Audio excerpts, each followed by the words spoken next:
The complaint is white smoke coming out of the exhaust and rough idle. Now most people think of white smoke coming out of the exhaust as a head gasket, but in the case of a E38 with an M62 motor, it's this guy. It's the intake manifold cover is what they call it. And what happens is there's a diaphragm in here, and if this diaphragm fails in any way, oil will get into the cylinders and burn. It looks white. Most people expect blue, but it is in fact oil burning, and this is the culprit. A lot of people call this the oil separator, but it is not. This is the oil separator. The pipe that connects the intake cover connects to the oil separator, which is located right here in front of the engine behind this timing chain cover. It's right here. What we're going to do is replace the intake manifold cover, which is located back here. Most people struggle and fight to get their hands back here, get all these bolts off, and get this cover off, and it's very difficult to do. There's hoses going back here. Since I've been working on this engine for a long time, what I'm going to do is I'm going to go ahead and lift the intake manifold up and forward a little bit to give me better access here, and that is going to go actually much quicker. What I'm going to do is I'm going to remove the air intake components that allow the intake manifold to come forward, and then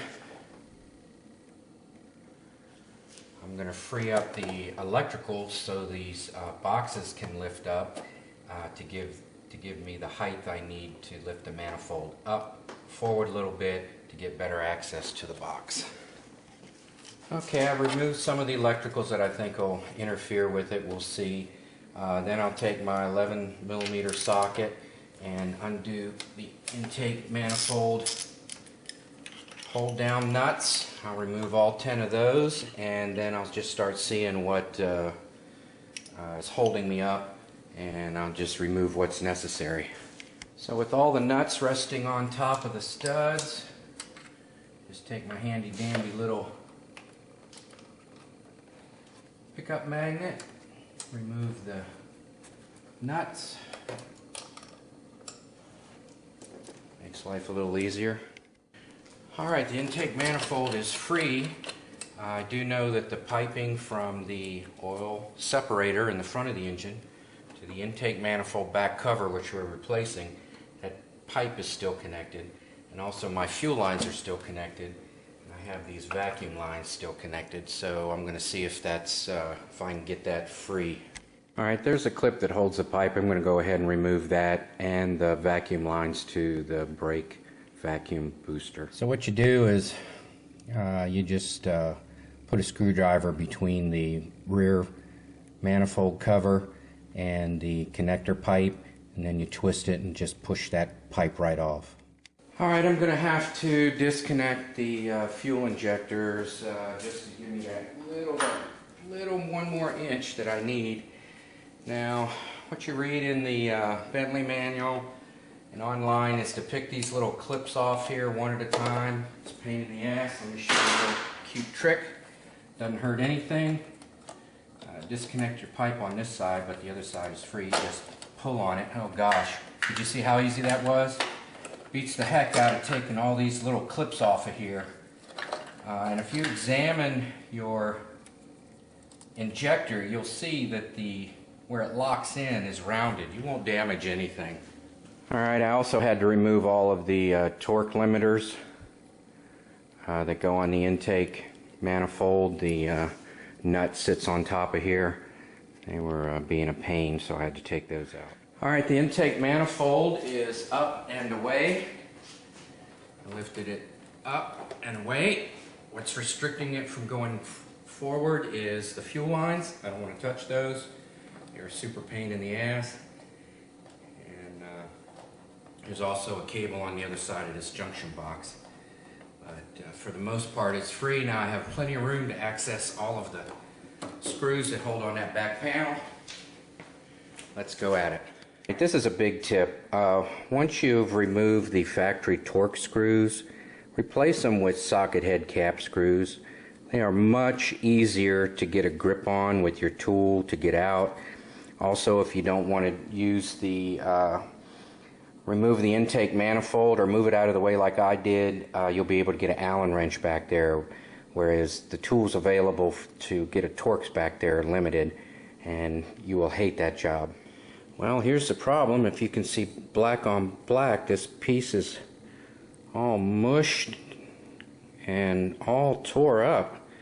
I really don't know what could have possibly ate that thing up like that. Here's the new one. So seems like a hard rubber to me.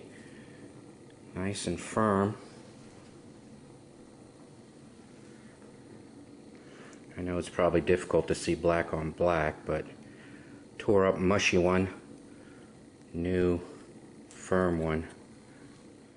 Alright, normally I wouldn't replace this gasket, but since this isn't my car, I'm going to go ahead and replace it just to be safe.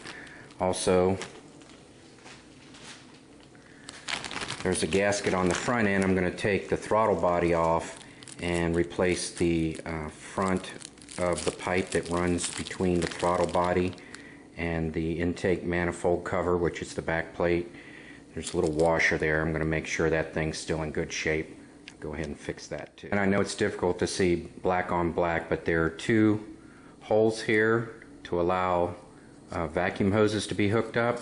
You need to plug one and plug your fuel pressure regulator into the other one, at least on the M62 engine. Alright, I decided it was easier to take the tube out than it was to take the throttle body off. So I will replace this O-ring here. Make sure that's on correctly. Hopefully I caught that on camera. So this is the internal tube that runs inside the intake manifold, and this piece is going to have to fit on here like this, and that rubber gasket seals right here. So get that on there. The front end hooks into the throttle body. You need to make sure that's in place. It won't go together if everything isn't correct. Alright, I struggled a little bit getting that pipe connected to the front of the throttle body here. That eventually went in and put the back plate on and tightened everything down. I'm ready to put it back together. So sorry I didn't film that. It took a little longer than I thought. Alright, the one tip I have for you is to start all your bolts. Before you torque anything down or tighten anything up, get them all started.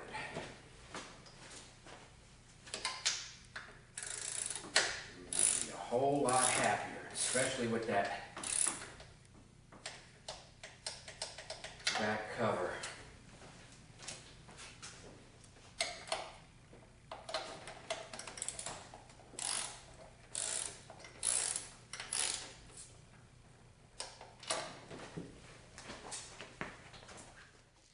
So the conclusion is replacing that intake manifold cover is a royal pain in the ass no matter how you cut it. So might be worth even paying someone to do it.